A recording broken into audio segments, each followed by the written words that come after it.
జై మార్కండేయ.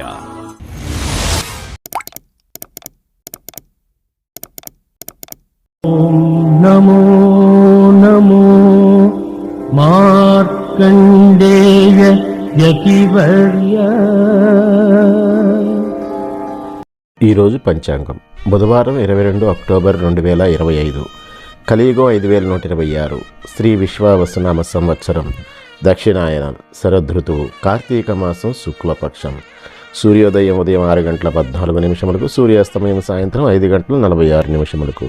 తిథి పాడ్యమి, రాత్రి 8:17 వరకు. తదుపరి విధియ. వారం సౌమ్య.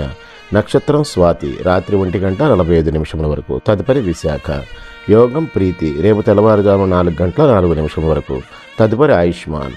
కరణం స్నుబ్ధమ, మధ్యాహ్నం 7:04 వరకు. తదుపరి భవ, రాత్రి 8:17 వరకు. తదుపరి బాలవ.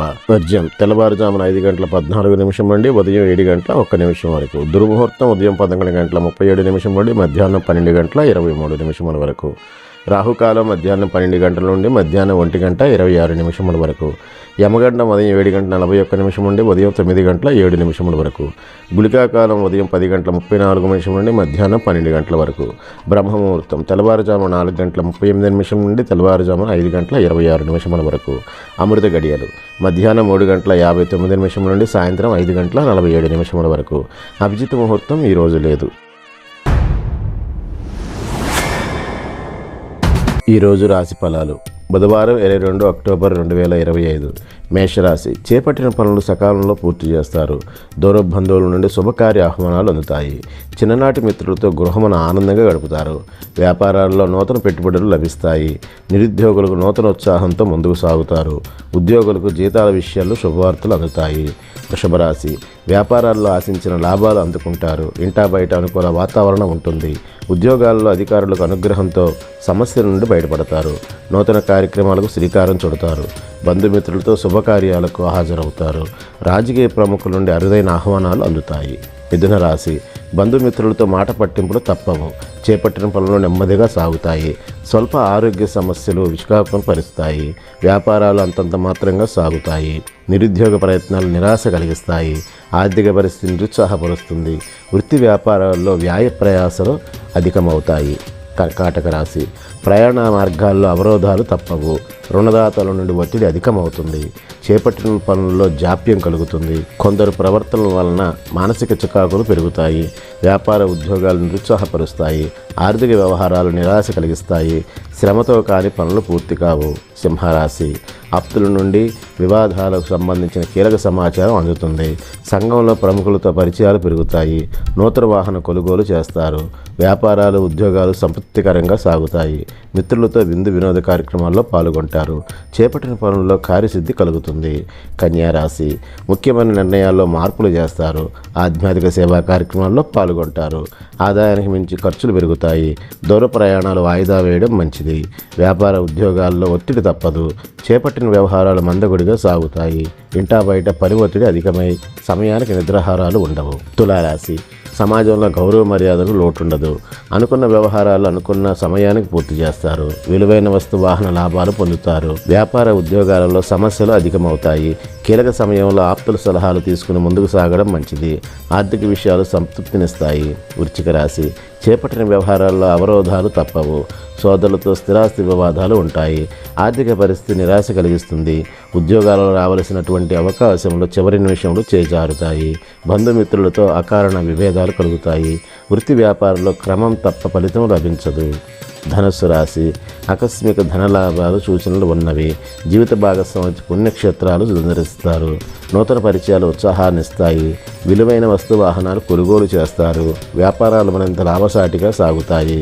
ఉద్యోగస్తులకు నూతన అవకాశాలు లభిస్తాయి. వ్యాపారమున ముఖ్య నిర్ణయాలు తీసుకుంటారు. మకర రాశి.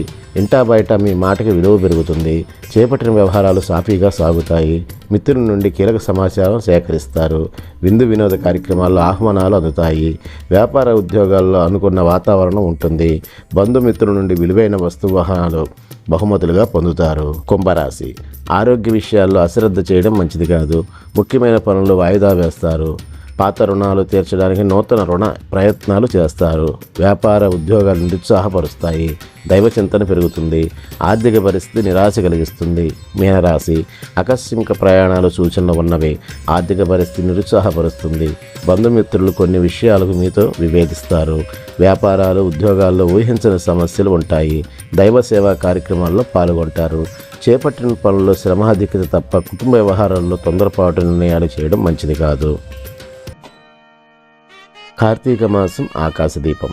శివునికి విష్ణువుకి ఎంతో ప్రీతిపాత్రమైన కార్తీక మాసం. ఈ మాసం ప్రారంభం పాడ్యమి రోజున దేవాలయాల్లో ధ్వజస్తంభానికి ఆకాశదీపం ఉంచుతారు.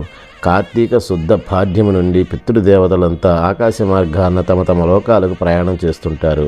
ఈ సమయంలో వారికి త్రోవ సరిగా కనిపించడం కోసం ఆలయాల్లో ఆకాశదీపాన్ని వెలిగిస్తుంటారు. బలిపాడ్యమి. భక్త ప్రహ్లాదుని మనవడే బలి చక్రవర్తి.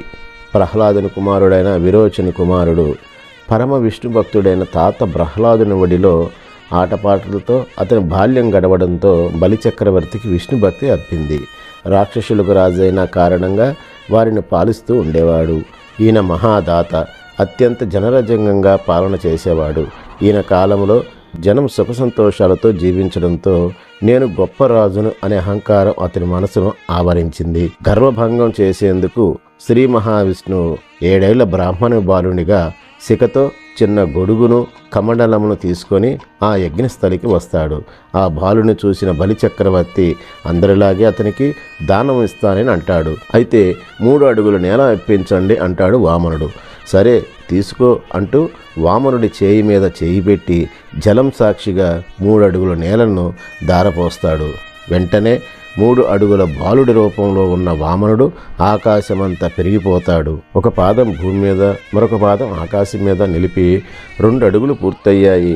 మరి 3వ అడుగు ఎక్కడ పెట్టాలి అని అడుగగా బలి చక్రవర్తి మోకాళ్ళ మీద కూర్చుని నమస్కరించి స్వామి నా తలపై పెట్టు అని అనగా వామనుడి రూపంలో ఉన్న విష్ణువు బలితలపై పాదం మోపి అతనిని పాతాళానికి అదగదొక్కుతాడు.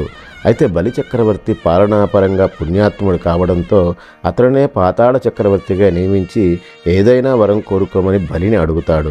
నా కోసం ఏమీ వద్దు గాని మానవుల కోసం నీ 3 అడుగులకు గుర్తుగా ఏటా 3 రోజులు ఆశ్వయుజ బహుళ చతుర్దశి, అమావాస్య, కార్తీక పాడ్యమి నాడు భూలోకానికి నేను రాజుగా ఉండేలాగా అనుగ్రహించు. ఆ 3 రోజుల్లో ఎవరు దీపాలు వెలిగించి దానం చేస్తారో వారికి సంపదను అనుగ్రహించు అని కోరగా విష్ణువు వరమిస్తారు. అలా తాను పాలించిన భూమిని చూసేందుకు ఈ 3 రోజులు సాయంకాలం వేళ బలిచక్రవర్తి విష్ణుమూర్తితో కలిసి వస్తాడు. అందుకే ఈ 3 రోజులు ఆ వేళని ఇంటి ముందు శుభ్రం చేసి ముగ్గులు వేసి దీపాలు పెడతారు. ఈ వేడుకను చూసి తన ప్రజలంతా సంతోషంగా ఉన్నారని సంతోషపడి తిరిగి బలి పాతాళానికి వెళ్ళిన ఈ రోజునే బలిపాడ్యమి పేరుతో జరుపుకుంటున్నాము. జయ మార్కండేయ జయ జయ మార్కండేయ శుభములను సగే తండ్రి శుభములను సగే దేవ శుభములు